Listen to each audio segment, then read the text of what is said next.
Coming up on the Wisconsin Vegetable Gardener Radio Show, we're going to talk about some problems that you should be looking for in your garden, as well as 5 July garden tips that will help your garden along. And we're going to have an interview with blogger from brownthumbmama.com, Pam.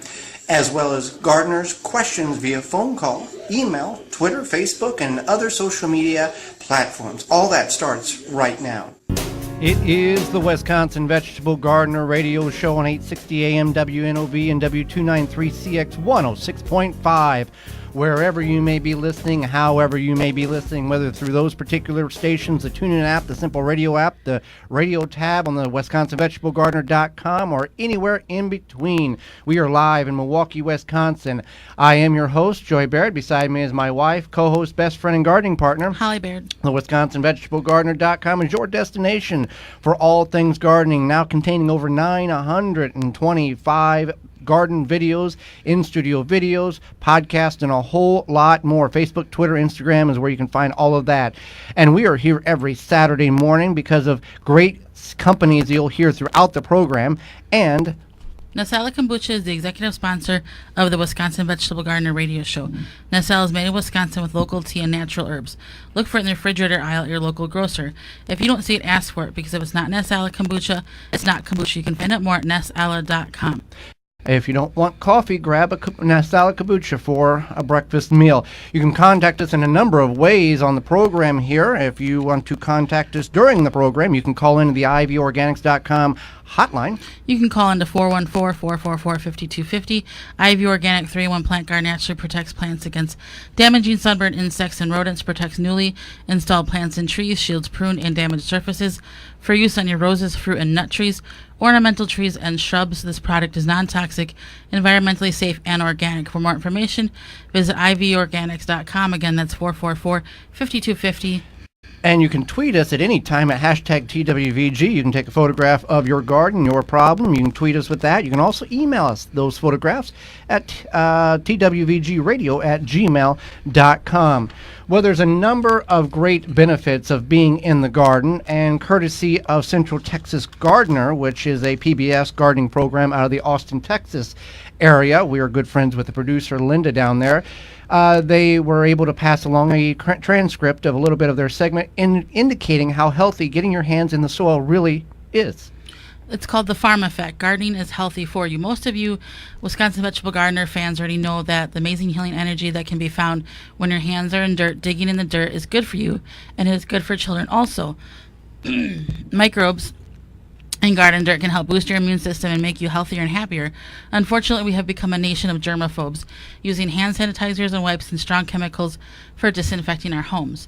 In the past 20 years, there has been a dramatic increase in asthma and allergy rates. We see pharmacies popping up at every corner as a result.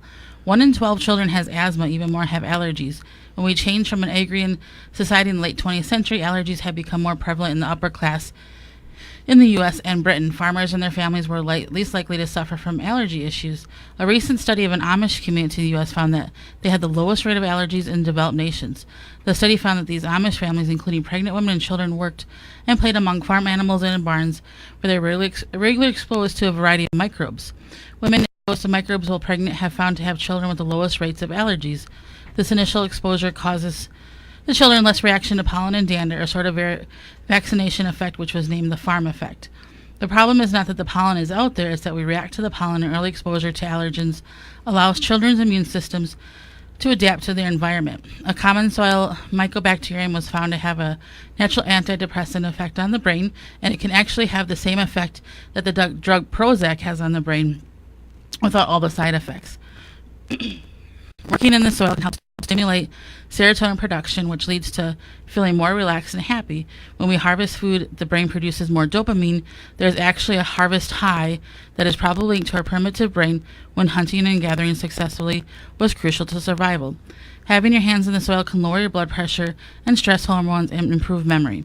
Inflammatory skin conditions like psoriasis and gut conditions like Crohn's disease and even arthritis can be improved by experiencing soil microbes.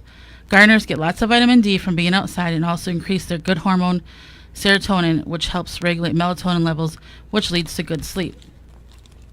Children who play outside regularly tend to have more adventurous, confident, and self-motivated to use their imaginations and more. So get the kids involved in gardening as early as possible. Provide them with a window box or container gardens if you don't have a garden space. You might even notice they will eat wider variety of fruits and vegetables when they have the experience of growing and harvesting food. And let kids get dirty. Splashing in puddles and making mud pies is not only fun for kids, it's actually good for them. And if you're feeling blue, a little garden green might be your best cure. Courtesy of Central Texas Gardening PBS program. We thank Linda for that. And it goes without needing any explanation for that. So let's get into what we need to look for in our garden here during the summer months, because there's a certain level of gardener who plants their produce, puts seeds in the grounds, and they think that's all they need to do. And they may just be uneducated. And there's certain procedures in which we need to practice and follow and Or look maybe for. that's all they want to do. Then maybe that's all they want to do. With any activity in life, there is a maintenance requirement in order to have an end result that is successful and rewarding, whether you're putting a car together or a model plane or gardening. You have to take steps, and you just can't do step 1 and expect step 12 to be successful when you don't do the steps in between. So powdery mildew. Which is not yet relevant in the garden, at least not yet, but it's something that we're all going to get on our cucumbers or melons or pumpkins or squash. Right. Well, hopefully not, but it is possible, especially with all this rain we've been having, which is not a bad thing, but it could be problematic. So it basically looks like white powdery patches on the leaves of the plants, and basically the plants eventually would become suffocated by this disease. The reason for it is because of not enough cool night temperatures. The air's a little bit too humid, and then you combine the rain with that, and then the plants being maybe too close together is what makes it a problem. Powder, that mildew begins to form in the cool night temperatures with that moisture that still resonates on the leaves, and then that prevents the plant from absorbing the sunlight and begins to suffocate it or choke it out. If you get the early stages of it, and you can look on this on any of your search engines, you can cut off those plant leaves that have that on it on the early stages and slow it down that way. What are some other remedies that you can? So one thing you can do is you can do an online search for some remedies, but what we found effective, which slowed it down, it didn't get rid of it, but it slowed it down. Some people say, oh, I've had it and it never bothered my plants at all. Now, whether that is true or not, I was not in their garden. But what you can... What slowed it down was it was a solution of milk and water that we sprayed on the tops of leaves and underside of leaves, and it did slow it down. There are chemical applications in which you can apply to your plants to help eat or dissolve that mildew. But if you just go online and search powdery mildew residue or remedies, home remedies. Joe Lampo, he was a guest from on the program here a couple of weeks ago, host of PBS's Growing a Greener World. He's got a great article of all these home practices in which you can do in order to prevent, and even there's some preempted measures in which you can take before you actually get the powdery mildew, so you don't have to, you can be proactive instead of reactive. So powdery mildew is something you're going to get on your viney crops without any, it's going to happen. We've had it a number of years consecutively. If you know what you're doing, you can prolong that life of your plant. Bad bugs and other unfriendly creatures in your garden. So one simple solution that you can do to get rid of bad bugs is to increase the good bugs. And we did a video on this a couple weeks ago where we showed basically it's like kind of like a bug bath almost, where you're attracting the good bugs to your garden by giving them a place to sit and drink water, and that will help a lot of times get rid of the bad bugs. But then there's also things like if you have the tomato hornworm problem, you can put bird seed in little containers around your tomatoes that will attract the birds who are going to get the hornworms. So it's kind of like working within your ecosystem, using the good friendly animals and bugs against the bad ones. And you just need to be vigilant. There are some times when you have to take excessive means in order to control the bad bugs in your garden. We put a video out yesterday. It's on the Instagram page. You can find all of that on the website. That is a garden tip. We usually do a 60-second garden tip on Friday, and it's about maybe not weeding as much. We found some lamb's quarters, which is an edible plant, an edible weed. It's a weed for most people. Native Americans used as an edible plant. You can make pesto out of it. We found several of them in a walk path in which we had not covered yet. One was completely decimated by black aphids, and the other ones were fine. The plants around that we were growing, the peppers, the eggplant, or the peppers, the tomatoes, and the yacons, were not affected at all because these bad insects attacked the weeds and not our plants that we were growing. So you can find that on the on the Instagram page there and the Facebook page. But something maybe those of you who don't want to weed as much, this is an encouragement for you to leave some of those weeds in the garden. We find that with thistles as well, that these aphids will attach themselves to the thistles and suck the juice out of it. An aphid is a bug like a tick on a human or animal. It sucks the blood or the juices out of the plant. And eventually enough of them will attach them where it kills the plant. Right. So then another problem is a sign that you might be having problems. The plants will turn a different color. One classic sign of this is when the plant starts to yellow. That is often a nitrogen deficiency. Nitrogen is part of what makes your plants green. And so that could be from too much watering, too much rain. If you're getting too much rain, that's not something you can necessarily control, but you can look to your garden and see if there's a reason why. Maybe in one particular area, like a couple of years ago where we had some peppers, was a low area in our garden which constantly got puddled, and now we've taken initiatives to bring that up a bit. As well as if your soil is too densely packed. Let's say you have a very clay area that holds that moisture extremely, a lot, and causes the water to pool there, as well as the soil is not aerated enough and the water can't get through, or the plants can't pick up the nutrients maybe that it's needing, or you have poor soil where it's lacking that nutrients that it needs. So another thing is early blight, which we've talked about several times, but one thing to always combat early blight would be to mulch. Mulching is good for around all of your plants, really. It's going to help reduce weeds. It's going to help reduce watering if you do need to water, and it's good for preventing things that are in your soil to splash up onto your plants. If you have a discoloring in your tomatoes, it's usually the lower leaves that it begins with. It's yellow with black spots. You can search this to confirm the problem that you have, but it's 99% early blight. Remove those bad leaves and throw them in the trash, as well as continue to clean the bottom 6 to 8 inches ground level to up the plant. Make sure it's just bare stalk to prevent any leaves from touching the ground, and that will reduce your problems. And if you do have a outbreak, you can remove up to 25% of the actual foliage on the plant. Any more than that, you're going to really stress the plant out, but you want to remove all that infested leaves. And be careful when you touch other plants, because you can carry those spores on your gloves, on your hands, on your tools to uninfected plants. So keep that in mind as well. Proper watering is important to get your plants. We talked a little bit about that. Other things you want to be aware of are corn smut, which is if you plant corn in the same area multiple years in a row. It's actually a Hispanic cuisine. It's a specialty down there in South America and Mexico, but it's not a pleasant thing to look at. But that's because you're having too much nitrogen in the soil, which is messing up the development of the ear of corn. Bean rust. That's a common one. And some of these are going to be airborne, so some of them cannot be easily prevented either. There's black spots on roses, and that's just some of the things you need to look for. And if you have a problem, you please do not hesitate to email us with a photograph so we can identify it. And if we can't identify it, we can send it to people who are able to identify it, and we'll get you a solution to your situation. Well, when we come back, it's 5 garden tips that you need to be doing right now in your July garden, right after this. Tweet Joey and Holly using hashtag TWVG.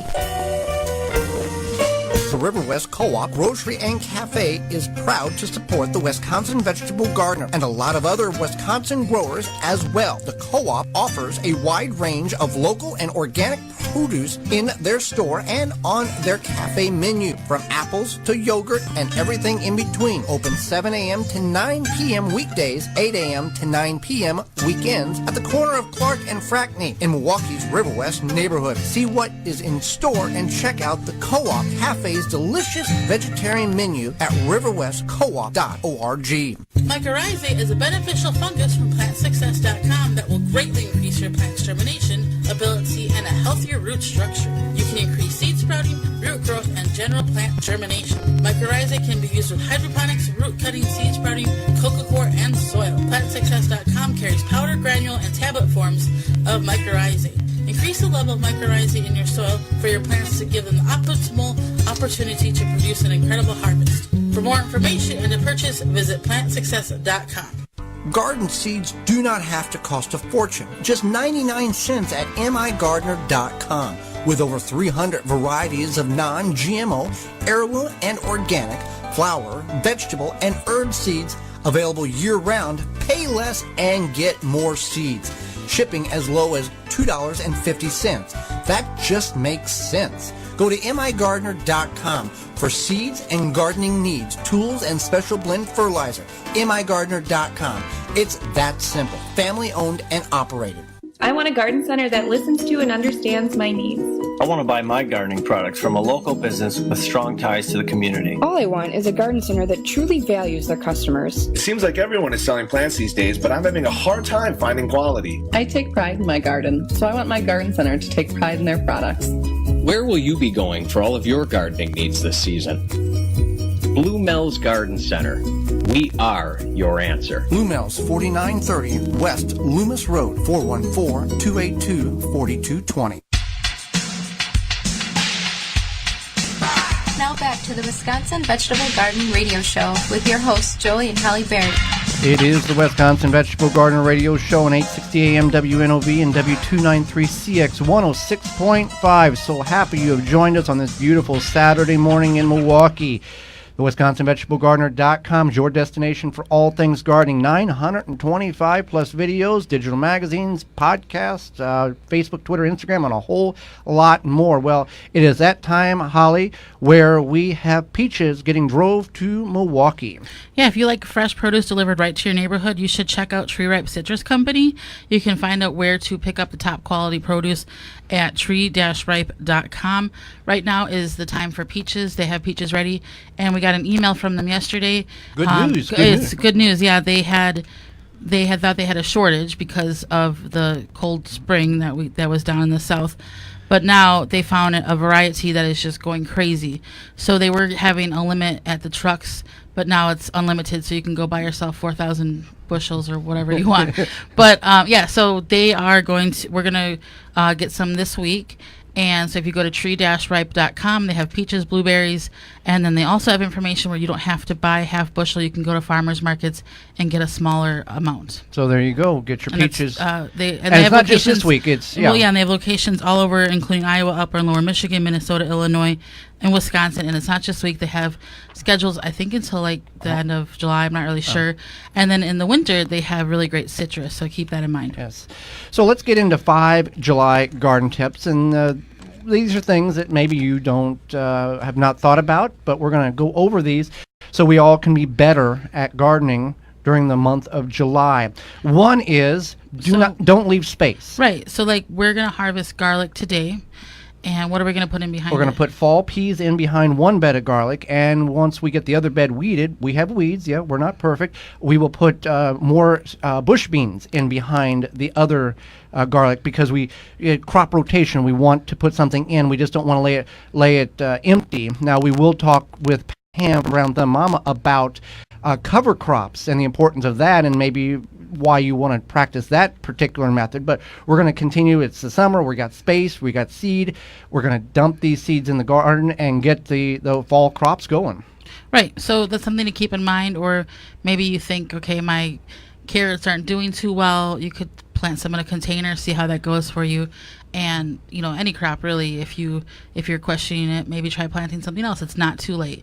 I know people who planted their tomatoes last weekend. So. Yeah, nothing wrong with that. No. Tomatoes will go all the way up to frost. So another thing, stay ahead of the weeds. And this is something that a lot of people don't have time for. We talked a little bit about in the last segment about leaving some weeds for those bad bugs to attach themselves to attract them to those weeds and not your plants. But at least if you do a little, what's the saying? Do a little and do it often. Right. And that's something that's very true. You could come home from work, maybe have some dinner and then go out. And I know it doesn't sound exciting. 15 minutes. But 15 minutes, 20 minutes before you sit down, watch TV, read, whatever you do, play with the kids, get your kids to help you weed. Whatever you're doing, take 15, 20 minutes, go out and weed, and then do that every day. And you're going to get fresh air. You've been in the office all day or something. You're going to get that fresh air. And you'll be glad because you'll have that weeding to a minimum. So weeding, and you might find some surprises, some volunteer plants that have come up from last year. Like we have in the front yard garden, we've got some tomatoes coming up. We've got radishes coming up that seeded. We got dill from 4 years ago that's still growing. That continues to reseed itself that I'm trying to eliminate because it's invasive. Another thing, replace mulch as needed. Now, mulch can be a variety of organic or inorganic materials. We recommend organic because organic will break down. If you're going to use grass clippings, again, weed-free and chemical-free grass clippings. If you use grass clippings that has been sprayed with a treatment, a weed and feed or other chemicals, those are harboring inside of those grass clippings and will release into the soil around your plants in which you're mulching, and it will kill the plants because it contains, most of these chemicals contain a 2,4-D residue, which is used in agricultural use to kill weeds, and that will kill your garden. So keep that in mind. Also, what other kind of mulches do we have that we could use? Straw. All right, straw. Straw is a very good mulch as well. Leaves obviously are not the predominant choice right now. Maybe you could go out there, shake a tree, see what happens. Yeah. You'll probably get a squirrel that would fall on your head. You want to save those leaves or make a mound in the fall like we do. We mound all the leaves in our garden. And we're still using those leaves that are mounded as mulch. Right, and that's something definitely, and we'll talk about that more again in the fall too, but think about what you can use in mulch, mulch. Yeah, mulch. You can be very creative here. You can take an old sock, preferably one that doesn't have holes in it, fill it with sand and then wrap it around your container. And you actually create an insulation barrier between the soil and the air, and it won't dry out nearly as quick. If you just put sand on top of it, you're going to work that sand eventually into the soil, and you may not want that. But that's another idea, or you can make little sand socks or whatever. That we've done that a couple of years ago, and it did work. Right, that's definitely a good idea for sure. Otherwise, just make sure you're checking on your containers. That's another thing is we talked about watering in the previous segment, but it's also something that you want to keep in mind. We've been really lucky with the rain, but that's not always the case. Right. It does, no matter what, 90 degree, and that's what it was a couple of days ago, containers dry out incredibly quick at 90 degrees, no matter how large they are and how much moisture you can put in them the day before. And this is the time of year when we're always saying make sure you water in the morning or the evening, not during midday. This is the time we're talking about right now. Not because it's going to hurt the plants if you get water on them in the middle of the day. No, but it's because it's going to be the best absorption. We're having not that it's been that hot, but the hottest times of the year. And so you want to keep that in mind. Preferably, if you have a choice, go in the morning because the plants are not stressed. They've been relaxed over the night, and they're able to absorb what moisture they need before the stress of the heat comes on. In a couple of weeks, we're going to talk about what you need to do to lessen the stress on your plants in your garden so they can produce throughout the summer months, because August is usually, late July, early August is usually the hottest portion of the year here in Milwaukee. So we'll cover that in a couple of weeks. Keep up on the deadheading. Yeah, this is what is, first of all, for people who are like, what is that? What is deadheading? So this is mostly going to be for flower gardeners or people who grow a lot of flowers. And when the flowers, the flower buds or the flowers themselves start to look sad, you want to just pinch the flowers off, and that will help produce more flowers essentially. Or cut them. Or cut them. You can do that too.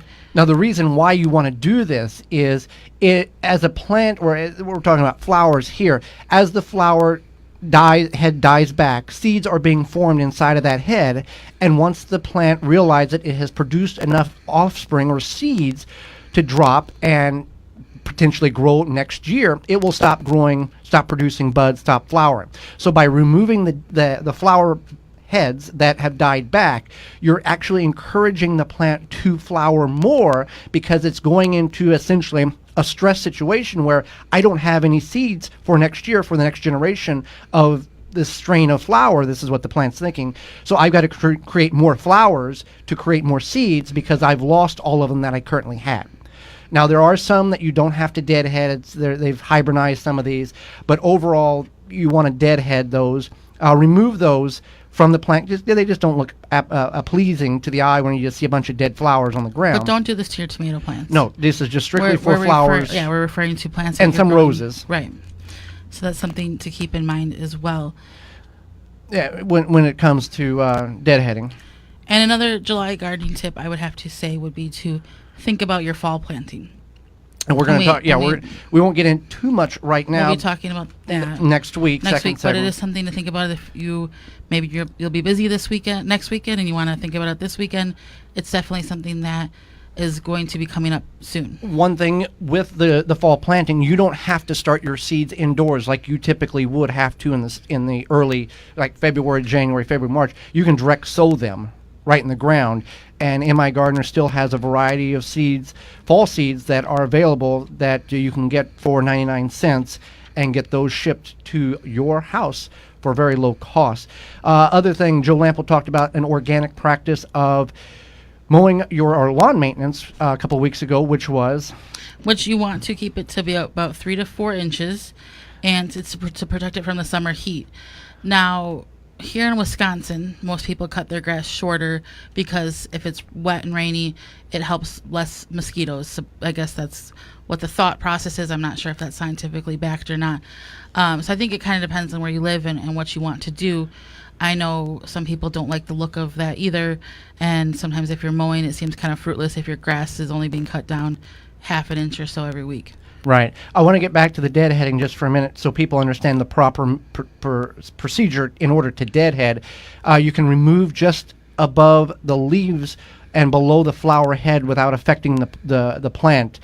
Just take and clean cut. Make sure your snips or your scissors or whatever. You don't want to pinch it off because that's going to have a jagged edge, and it could actually introduce problems to your plant. So you want to, and you can just do this as your flower heads die. Not all of them die at the same time. You can just remove a couple as you see needed, and or bring them inside. Put them on the water on the table. And soon, maybe sooner than later, will be time to dig your garlic like us today, your potatoes within the next couple weeks, and even possibly your onions. Right, to keep that in mind. But again, with the potatoes, you want to wait until the plants begin to die back. It's not, we wait until the plants die back. Some people will wait after the flowers bloom, and that is an indication that the tubers are nearly at maximum size. We wait until the plant dies back to make sure that all the energy that is possible can go into the development of the tubers, and not, we're not in a rush, because we know what's going to go in behind some. We've got 3 patches of potatoes. We know what's going to go in behind one of them, which will be fall garlic in October, and I'm still debating on what to put in the others. So when we have gardening, we have the right tools. When we have mowing, you can have the right tools, and Aaron's can help you with that. Do you hear that? That's your neighbor shaking in their grass-stained shoes, because Aaron's is about to help you step up your grass-cutting game. Your name is on the mailbox, so the Aaron's name should be on your mower. Heavy-duty steel construction, smarter, smoother controls, professional cutting performance. The only thing we love more than the smell of freshly cut grass is the sweet taste of victory. Aaron's, it comes down to this. Visit Aaron's.com to find your local dealer for lawn and snow removal equipment. Same location for over 80 years. Same zip code for over 80 years. Good American-made products. When we come back, blogger Pam from Brown Thumb Mama will be with us to help us live more, healthier, and help us with our gardens right after this.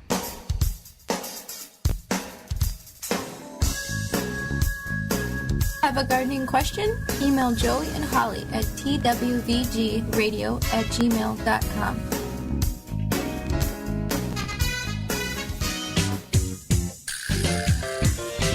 Oh yeah, what you say? You say Nasala Kombucha. It'll put some glide in your stride and some pep in your step. Nasala Kombucha. Yeah. Nasala Kombucha makes your body happy. Nasala Kombucha makes your body smile. If you have have a problem with deer or small herbivores eating your vegetation? There is a natural solution that is safe for your pets and family. Bobex is the answer. An environmentally friendly solution to protect your plants, will not wash off, and is guaranteed. Bobex Deer was independently tested against 9 known competitors and rated 93% effective, second only to a physical barrier. Bobex can be used on all types of ornamentals, trees, and shrubs. Ask for it by name at your local independent garden center. Find out more, visit bobex.com. BOBBEX.com. Eating natural and organic is not as expensive as it used to be, especially when you shop at Woodman's. They have aisles full of certified organic food, from fruits and vegetables to dairy products and even meat, all at great prices. They even have a huge selection of wheat-free and gluten-free items. I can come to Woodman's and get everything I need all under one roof. My name is Alicia, and I shop at Woodman's. Hochshin Mill, 125 years of experience producing stone-ground organic flour and cornmeal made from premium quality whole grains. Family-owned company, continual standards that are non-GMO, organic at the highest safety levels, offering a wide variety of flours, pasta, baking mixes, flaxseed, and more, even kosher and gluten-free options. Found at most local grocers like Woodman's. For more information and recipes, visit HochshinMill.com. That's HODGSONMILL.com. Now back to the Wisconsin Vegetable Garden Radio Show with your hosts, Joey and Holly Baird. It is the Wisconsin Vegetable Gardener Radio Show on 860 AM WNOV and W293CX 106.5 right here live in Milwaukee, Wisconsin. So happy you have joined us today. The WisconsinVegetableGardener.com is your destination for all things gardening. Twitter, Facebook, Instagram, and a whole lot more. Well, Blue Mel's, the official garden center of the Wisconsin Vegetable Gardener Radio Show, they have changed their hours to their summer hours. So I want you to be aware of this so you don't go and try to go there and they're closed. They have now changed to 7 a.m. Monday through Saturday, 7 a.m. to 5 p.m., and Sundays they are now closed. But that doesn't mean they don't have the quality and the products that they had before they switched their hours. Right. So Blue Mel's have they have a wide variety of plants and garden supplies, a very knowledgeable staff that can answer all of the your gardening questions. Many are master gardeners. Many are master gardeners. So it's not, like we've always mentioned, it's not like you go to the big box store and Ray and Paint might have an answer. It's always Ray with you. He might have an answer for you, but he might not. He might just be telling you something, so you shut up and leave him alone, so you can go. Or he doesn't have the knowledge, so he's thinking he might know the answer, so he's going to tell you. But Blue Mel's, they have landscape material, they have consultations on your property if you need something done. They have wood chips, sand, mulch. They have compost, native plants. They have all kinds of decorative items for your property, as well as the enclosed playground for your children, as well as a coffee shop. If you just need somewhere to go for a little bit to get away from somebody you truly love, you can go there as well. Where can they find all of this at? You can go to Blue Mel's at 4930 West Loomis Road in Greenfield. That's just south of Layton. Or you can call 414-282-4220 or bluemels.com. Well, let's go to the ivorganics.com hotline and bring our next guest in from Sacramento, California, Holly. Pam from BrownThumbMama.com is a blogger, author, busy mom, and advocate for healthy, natural living. On her blog she started in 2009. There are great recipes, gardening tips, money-saving ideas, and more. Welcome to the program, Pam. Thanks for having me. Glad to be here. Well, thank you for getting up early over on the Pacific Coast to be with us and our listeners. Thanks. Well, we want to start out with, we had a question call in last week on the ivorganics.com hotline about how to keep cats out of the garden. Now, I gave my answer, and I want to ask you, you've got a great article on your blog about keeping cats out of your garden, whether they're yours or not yours. What are some of your techniques into keeping these cats from using your garden as a litter box? Good question. So we don't have any cats ourselves, but our neighbors do. They have free-ranging kitties, and there are lots of different things that you can try, and we've tried them all because there's nothing worse in your vegetable garden than a present from the neighbor cat. So there are ultrasonic gizmos that shoot water. There's you can put orange peels. I guess the kitties don't like the smell of citrus. There you can use rosemary essential oil or rosemary branches from your plants. the thing that I've found to be the most effective, quite frankly, in our raised bed gardens is to just lay some pig fencing over the top, or some sort of mesh or a physical barrier, so that they can't, if they can't get into the raised bed, they can't leave you any presents, and it keeps the squirrels out too. Oh, there you go. Now, so you mentioned on your blog some natural cleaning tips, like killing germs without bleach. What are some great natural germ killing tips and cleaning tips, especially without bleach these days? I was very surprised to find that there were ways that you could kill germs without bleach. And this is the craziest thing, because I'll bet you anything you already have this in your cupboard. The way to kill germs without using bleach is a two-step process. You're going to use vinegar and hydrogen peroxide, of all the crazy things. So first you'll spray it, just plain white vinegar. It doesn't even have to be the fancy good stuff. Spray the white vinegar like on your kitchen counter. Let it dry, or let it sit there for at least a few minutes, and then you're going to spray the hydrogen peroxide over the top. And those two chemicals combine on contact to make a germ-killing chemical. It's the same stuff that they use at restaurants, but they use it at a much stronger concentration. The crazy thing is you can't combine them in a bottle, because then they become inert. It has to happen. You have to layer them. Stored. Yeah. It can't be stored. It has to be layered out there on your counter. So, yeah, we use that in the bathtub. If one of the kids has an incident in the kitchen, that kind of thing. So we definitely gets in use a lot. We just keep a spray bottle.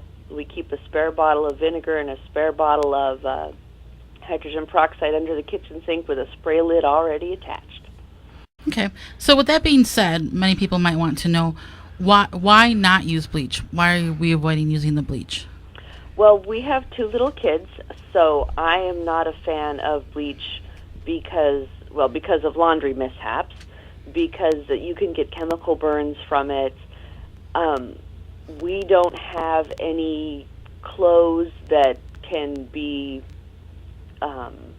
we don't have anything that has that need to be super duper white. I mean, if I had clothes that needed to be a bright white, I would line dry them, because that helps brighten them up, and then they smell fantastic. So for us, it's definitely a safety concern.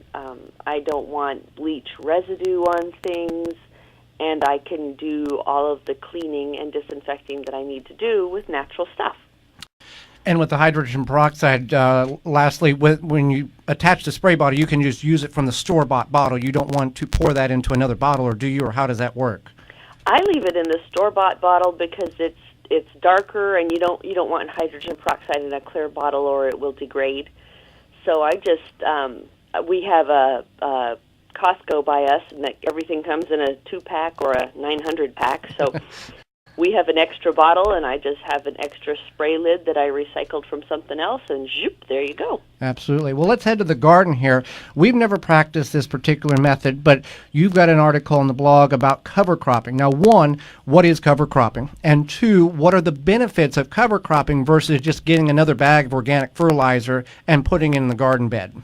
Sure. Okay. So I primarily have raised beds, especially I have some garden in my front yard, but most of my backyard is raised beds, and I have one of them has been planted in for several years, and for what I thought at the time it was a strange reason, all of a sudden that bed was not producing well, and I couldn't figure out for the life of me what I hadn't done anything differently, and then I realized I had been planting in that bed for several years, and the soil was exhausted. The plants need minerals and different nutrients from the soil, and I had not been replenishing it. You know, I'd maybe throw in some compost from my compost bin, but I hadn't been replenishing the soil effectively. So, and I started doing some reading and talking to our master gardeners. I decided it was time to try a cover crop, and what that means is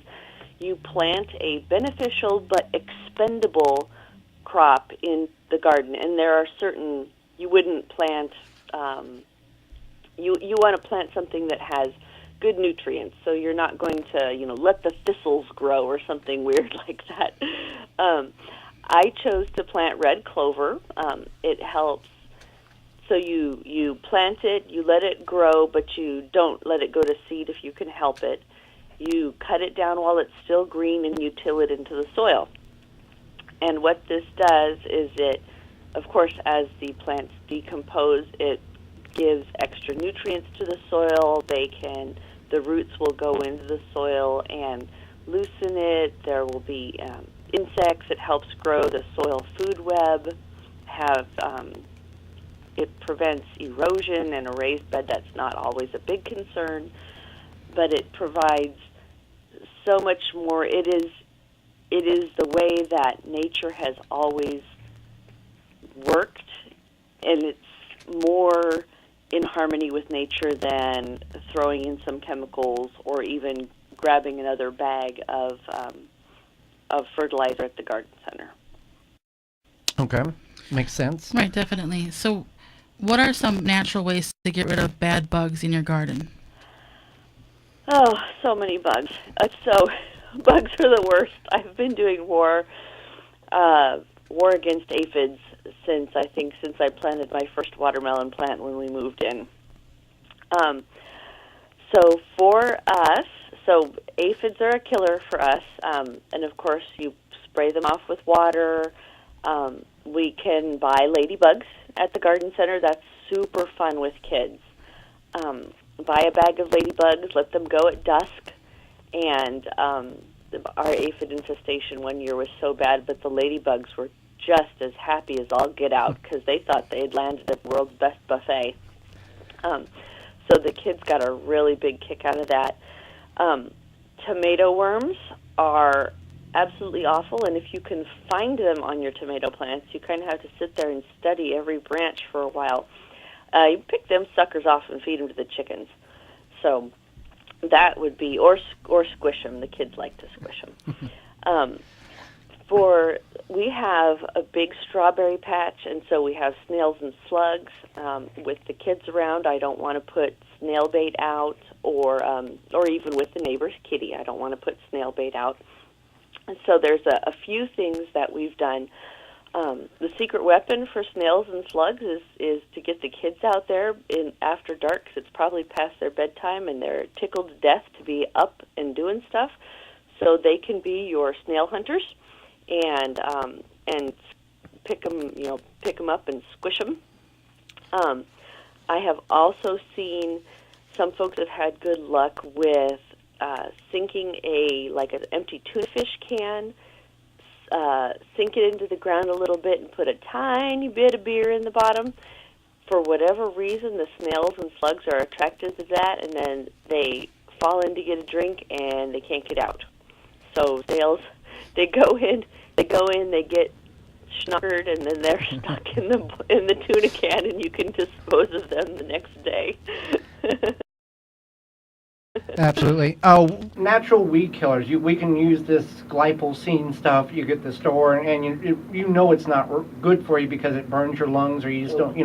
What are some ways you found that work that can eliminate weeds, whether in your garden or in your flower patch or just places in your yard you just don't want specific types of weeds? So that one, weed killing can be tricky because whether it's chemical or it's natural, the stuff you're spraying doesn't know which ones are your strawberries and which ones are the weeds. So obviously the best way is going to be to go through and pull them out by hand. But when you have maybe a big area, or if it's in between your raised beds and you just can't even imagine pulling out another piece of nut grass, the best thing that I found is a mixture, homegrown mixture, 2 cups of white vinegar, a tablespoon of salt, and a teaspoon or so of dish soap, and you mix those up together and spray it on whatever weed you have. Now remember, it's gonna kill whatever it touches.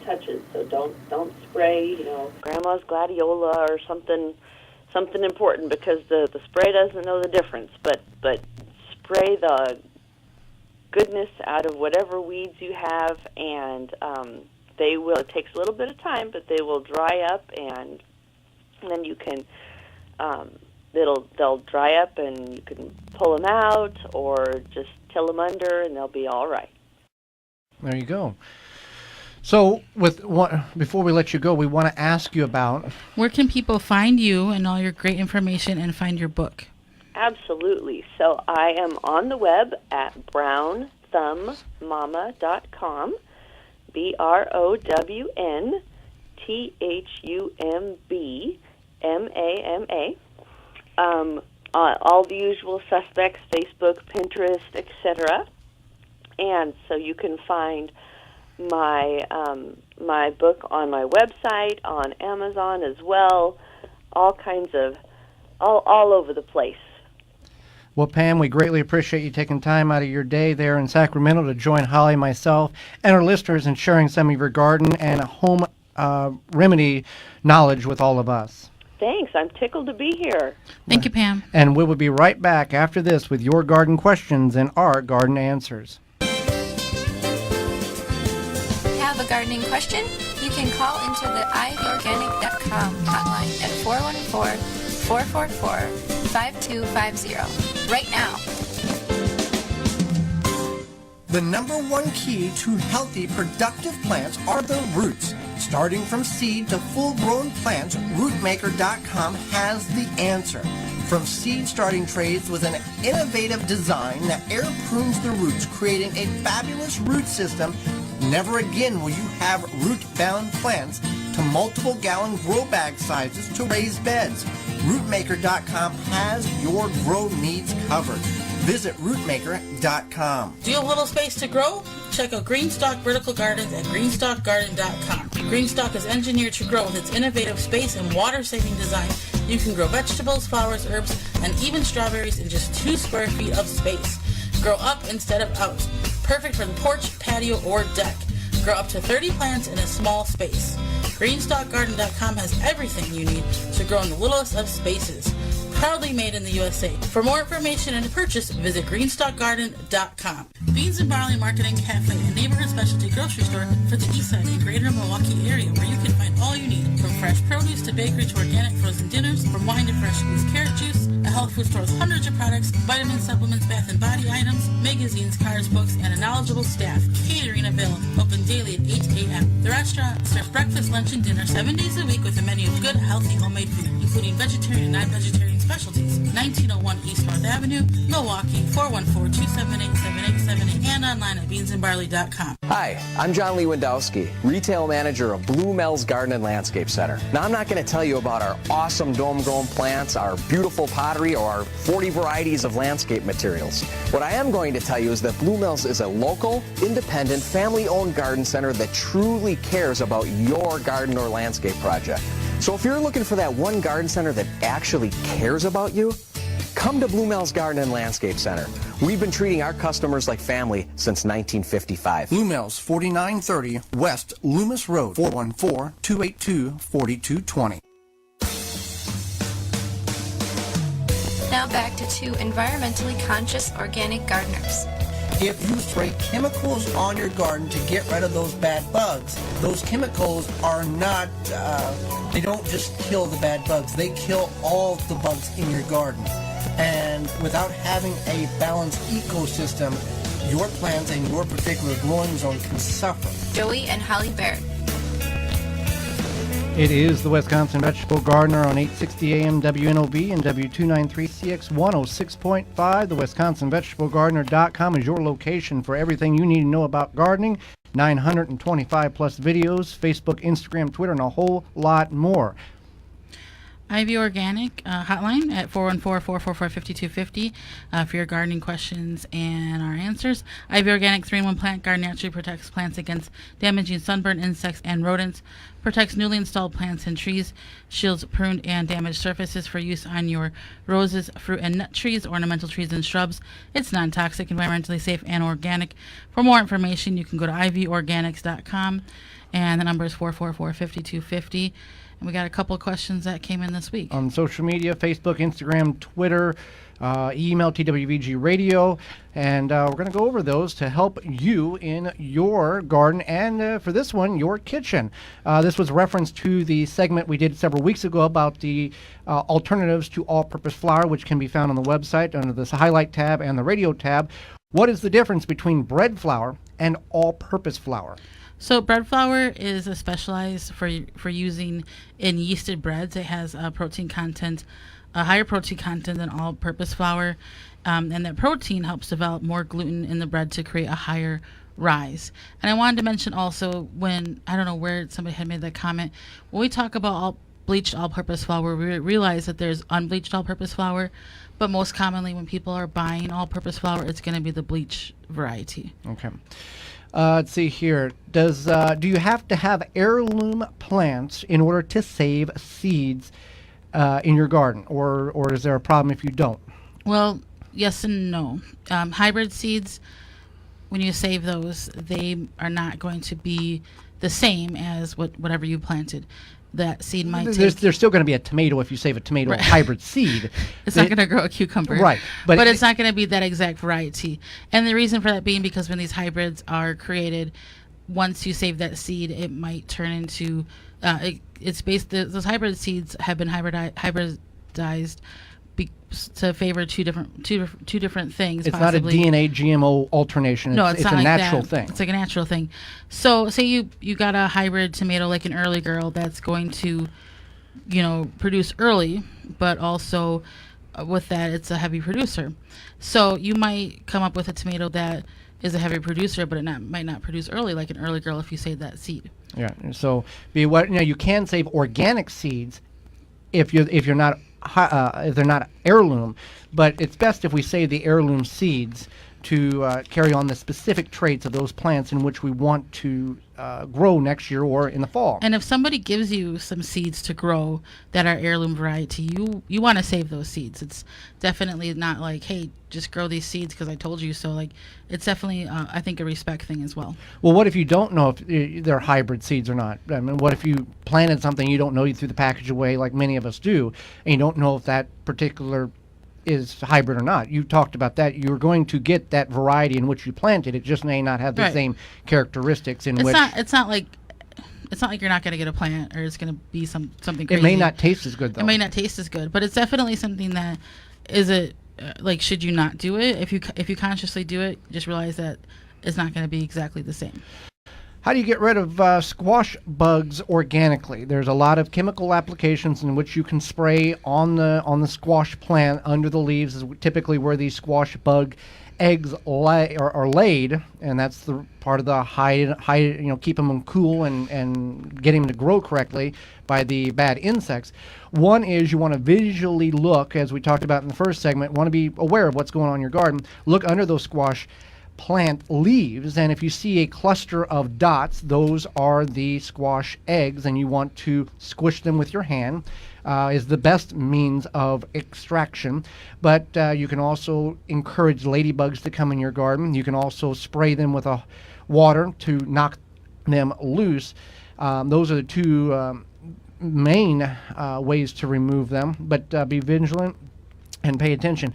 If you haven't planted your squash yet, we've already got squash, summer squash that is, producing because we grew them, started them under translucent lid coffee cans that we set in the ground back in early April. And we've already got stuff producing. But if you haven't already, and there's nothing wrong, you can still plant them. They only take about 70 days to reach maturity. You can cover them with a finely woven net to prevent a lot of these insects from getting in them and on them until they begin to flower. Then you want to remove that netting. So here's a question about tomato leaf curl. Essentially, is what it is. There's a lot of diseases in which your tomato plant can get. Tomato leaf curl is one of them, and there's some possible reasons why. and potential cures for the leaf curl. So one thing is that if the tomato feels it's going to have problems, it's just a defense mechanism. The leaves are going to curl. There's also a virus that causes this that could be in your soil. So that's why it's important to know where you're getting your soil from. Because whoever I asked this was having this problem in their containers. So if they had purchased questionable, whatever they purchased to put in their containers, it could have that situation going on. And then if it's too cool and too moist, that could cause problems. Tomatoes are sensitive, and the thing is that tomatoes are technically a tropical plant, and we're trying to essentially grow them all over the world, and so sometimes that could be problematic. So this person didn't quite indicate where they were, or... But if it's a problem that's right. persistent no matter where you're at in the right, country. that's the thing. But you have to keep in mind that sometimes if you ask us a question, we have to have a picture, which they did send, but sometimes more information is helpful too. It doesn't affect, although the physiological effects of the tomato leaf curl doesn't affect the overall growth of the crop yield of the plant. The tomato leaf curl, it is a viral infection, and it can hurt some of the production of the plant. So if you have those, floating row cover is a thing that you can put over top of them or in the early stages to help. Another problem is that if it's just one plant, you can just rip that plant out sometimes. And that's usually the better scenario, instead of going and doing and purchasing and trying to figure out what's wrong with that specific type of tomato. And also, when you do have that, remember, or do your best to remember what variety it was, because it may be that specific type of variety not reacting well to your garden, your soil. If everything else is fine, we grow, I think it's 39 varieties of tomatoes, so we kind of have an idea of what works very well in our garden and what doesn't work well in our garden. And the ones that don't work well in our garden, we don't grow. We eliminate those from our selection in early spring when we start them. So is it safe to use water condensation from our HVAC unit in the garden? Yes. I wouldn't recommend drinking it because of the way it's put together, but there's nothing on a hot day, like a couple of days ago we were at 90 degrees, your air conditioning unit of any that hangs out, your window air conditioner unit can produce 5 gallons of water. And what do you see underneath that air conditioning unit in your yard by your house where that water's been dripping? Enormous plants. Enormous weeds and grass. Right. So what you can do is, one, you could either figure some way of piping that from that unit into your raised beds, or you can also just put a bucket underneath it and you've got free water. Now, there are different ways in whether, if you're going to drink it, I would have some means of filtering it. But it's just like coming out of a dehumidifier. It's the same procedure. It's removing that moisture from the air to make the inside of your home cool. So there's nothing wrong with using it. We've done it. We use the water from the HVAC unit very, very commonly because it's free water and you don't have to pay the city for it. And it's clean. And it makes sense. Yeah. Right. But I wouldn't drink it. No, but it's fine for your plants. Absolutely. Just don't drink it. Well, this program is brought to you each week by the wonderful companies that you hear throughout the program. And Nasala Kombucha is the executive sponsor of the Wisconsin Vegetable Gardener radio show. Nasala is made in Wisconsin with local tea and natural herbs. If look for it in the refrigerator aisle at your local grocer. If you don't see it, ask for it, because if it's not Nasala Kombucha, it's not kombucha. You can find out more at nasala.com. Programming note next week. Join us. We're going to go over what is great in our garden and what is not doing so good. And we want to hear what's going on in your garden, whether it's good or bad. You don't have to have a question. You can just dial in and say, hey, tomatoes look great, peppers look sad. And that's our tomatoes are looking great and our peppers are hit and miss. So we look forward to hearing how good or how bad some of the problems are in your garden or your crops, as well as we're going to talk all about what you can start right now in Wisconsin, Milwaukee, so we can get a harvest fall planting. We're going to talk about that, as well as Amanda from Freedom Acres. She's a single mom, frugal living, building a homestead. We're going to talk about how, and she's all about essential oils, using natural means of healing instead of pharmaceutical means of healing. And she will be with us, and she likes helping people along the way, so she'll be with us. So if you miss any portion of this program or want to revisit the program in its entirety, you can find that underneath the radio tab on the WisconsinVegetableGardener.com website. for full-length podcasts and in-studio videos. If you want to revisit specific topics or certain specific interviews, you can find that underneath the highlight tab on the main page of the website. Well, until next week, for Holly Baird, I'm Joey Baird, and we will see you in the garden.